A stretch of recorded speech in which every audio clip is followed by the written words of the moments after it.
শুভ সন্ধ্যা আমার প্রিয় ইউটিউব চ্যানেলের দর্শক বন্ধুরা, আমার ছাত্রছাত্রী এবং আমার প্রিয় শিক্ষক শিক্ষিকারা। আপনারা নতুন যে সেমিস্টার ব্যবস্থা পশ্চিমবঙ্গ সরকারের উচ্চ মাধ্যমিক শিক্ষা সংসদ চালু করেছে, সেখানে আপনাদের আমি অনেকগুলো ভিডিও উপস্থাপনা করেছি, যেখানে প্রশ্ন গঠন, প্রশ্ন রচনা এবং প্রশ্ন রচনার সময় বিভিন্ন দিক অনুসরণ করবার জন্য যে জরুরি নির্দেশগুলো শিক্ষা দপ্তরের পক্ষ থেকে, উচ্চ মাধ্যমিক শিক্ষা সংসদের পক্ষ থেকে ছিল, তার উপরে পুঙ্খানুপুঙ্খ আলোচনা করেছি। আপনারা যে 11 ক্লাসের ইতিহাসের প্রথম সেমিস্টার পুরোটাই বহু বিকল্পের উপরে এমসিকিউ টাইপের, কিন্তু সেখানে একটা অংশ আছে ইতিহাসের বিশ্লেষণ। শুরু করছি ইতিহাসের বিশ্লেষণে ঐতিহাসিক থুকিডিডিস। আপনারা জানেন যে the history of the Peloponnesian war, পেলোপোনেশীয় যুদ্ধের ইতিহাস, the history of the Peloponnesian war বা পেলোপোনেশীয় যুদ্ধের যে ইতিহাস, তার ব্যাখ্যাকার আমরা থুকিডাইডিসের কথা আলোচনা করব। এথেন্সের সাম্রাজ্য থুকিডিডিসকে ইতিহাস রচনার জন্য উৎসাহিত করেছিল। তিনি এথেন্সের সাম্রাজ্যের গৌরব গাথা রচনা করতে চাননি। তাহলে তিনি কি চেয়েছিলেন? তিনি এথেন্সের ইতিহাসকে সামগ্রিকভাবে, সম্যকভাবে বুঝতে চেষ্টা করেছিলেন। তিনি সেখানে এথেন্সের ইতিহাস লিখতে গিয়ে, পেলোপোনেশীয় যুদ্ধের ইতিহাস লিখতে গিয়ে তিনি পুরোপুরি সমালোচনার দৃষ্টিতে এবং একজন ক্রিটিক হিসেবে, সমালোচক হিসেবে তিনি দেখেছেন এথেন্সের সাম্রাজ্য যখন যুদ্ধ চলছে তখন কি ধরনের বিহেভিয়ার করে। তার সঙ্গে সঙ্গে তিনি সেই সময়কার যে কন্টেম্পোরারি ইভেন্টসগুলো ছিল, সমসাময়িক যে ঘটনাবলী ছিল, সেটা নিয়েই কিন্তু তার ইতিহাস গ্রন্থ the history of the Peloponnesian war লেখেন। তিনি এমন একটা ইতিহাস লিখেছিলেন যা একান্তভাবে মূল বিষয়ের প্রতি অনুগত ছিল, এবং তিনি এই ইতিহাস লিখতে গিয়ে অন্য কোনো গল্প, অন্য কোনো প্রসঙ্গ এতে কিন্তু যেতে চাননি। তাই তাকে রাজনৈতিক ইতিহাসের প্রবর্তক বলা যায়। He is the introducer of the political history. He is the initiator of the political history, and as well as he is the narrator of the political history. তিনি তার যে রচনা, সেখানে তিনটে ভাগ রেখেছেন।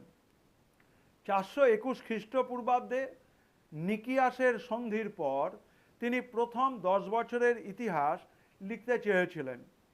সিসিলি অভিযান যুদ্ধের নতুন দিগন্ত তার কাছে উন্মুক্ত করেছিল, তাই তিনি এই অভিযানকে তার ইতিহাসের অন্তর্ভুক্ত করেছিলেন। 404 খ্রিস্টপূর্বাব্দে এথেন্সের সাম্রাজ্যের যখন পতন ঘটেছে, তিনি পূর্ববর্তী সমস্ত ঘটনাকে নতুন আলোকে প্রত্যক্ষ করেছিলেন এবং সেই ঘটনাবলীর মধ্যে একটি ঐক্যের সূত্র তিনি খুঁজে পেয়েছিলেন। এইভাবে তিনি তার 27 বছর ব্যাপী যুদ্ধের ইতিহাস রচনার বৃহত্তর পরিকল্পনা গ্রহণ করেছিলেন। থুকিডিডিস তার ভূমিকায় ইতিহাস রচনা বিষয়ে নতুন ধারণার কথা তুলে ধরেছিলেন। সত্যের মান সম্পর্কে অথবা ঘটনাবলীর যথাযথ বিবরণ সম্পর্কে তিনি নতুন একটি আদর্শ স্থাপন করেন। তার ইতিহাস রচনার উদ্দেশ্য পাঠকের আনন্দ দেওয়া নয়, পাঠককে ইতিহাস বিষয়ে শিক্ষিত করা।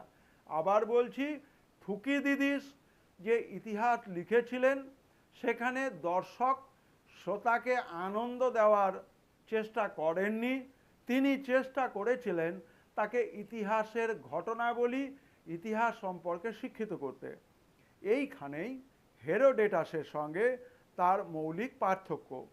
হেরোডেটাসের লক্ষ্য হচ্ছে ইতিহাসটা হবে একটা আনন্দ বিধানের জায়গা।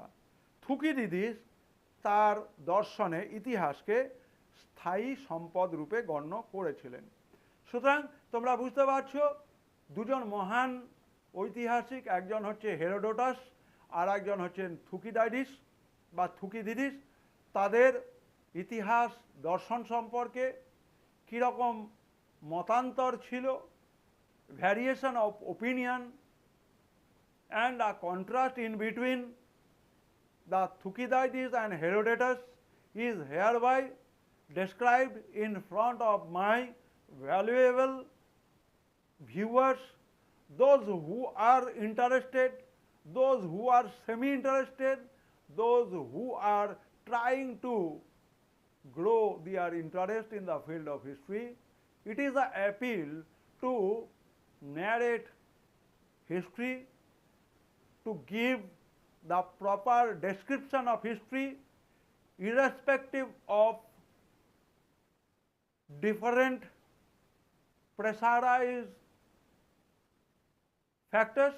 আমার বলার উদ্দেশ্য, ইতিহাস কখনো অসত্যের কাছে মাথা নত করে না। ইতিহাসের কাজ সত্য অনুসন্ধান করা, সত্য সন্ধান করা এবং তত্ত্ব ও তথ্যকে বিচার বিশ্লেষণ করে দর্শকের দরবারে পরিবেশন করা। তাই in the light off history, ইতিহাসের আলো তথ্য সমৃদ্ধ, সমস্ত বাঁধনের থেকে মুক্ত একটি ইতিহাস নির্ভর চ্যানেল। আশা করি তোমাদের ভালো লাগবে। তোমরা সবাই ভালো থেকো, সুস্থ থেকো। বিশেষভাবে আমার প্রিয় ছাত্রছাত্রী এবং শিক্ষক শিক্ষিকা, আপনাদের ইতিহাসে কিভাবে অ্যানালিসিস করা দরকার তা জানানোর জন্যই আজকে থুকিডাইডিসের ইতিহাসের উপরে তার যে ভাষ্য সেটি আমি ব্যাখ্যা করে অত্যন্ত সহজ সরল ভাষায় জানানোর চেষ্টা করলাম। চ্যানেলটিকে সাবস্ক্রাইব করবেন, শেয়ার করবেন, ছাত্রদের মধ্যে প্রচার করবেন। ভালো থাকবেন। শুভরাত্রি।